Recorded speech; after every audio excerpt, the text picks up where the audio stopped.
আজ সারা দেশে বিক্ষোভ মিছিলে ডাক দিয়েছেন বৈষম্য বিরোধী ছাত্র আন্দোলন। পাশাপাশি রোববার থেকে সর্বাত্মক অসহযোগ আন্দোলনের ঘোষণা দেন তারা। শুক্রবার বিকেলে সামাজিক যোগাযোগ মাধ্যমে এসব কর্মসূচি দেন সমন্বয়করা। সারা দেশের ছাত্র নাগরিকের শান্তিপূর্ণ আন্দোলনে হামলা ও 9 দফা দাবিতে এই কর্মসূচির ডাক দেয় বৈষম্য বিরোধী ছাত্র আন্দোলন।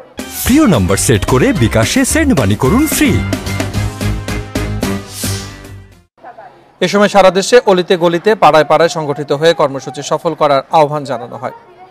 এর আগে শুক্রবার রাত 8:45টার দিকে ফেসবুকে লাইভে এসে একই কর্মসূচির ঘোষণা দিয়েছেন বৈষম্য বিরোধী ছাত্র আন্দোলনের সমন্বয়ক আব্দুল হান্নান। একই সময় আরেক সমন্বয়ক আসিফ মাহমুদ ফেসবুকে এই কর্মসূচি নিশ্চিত করেন।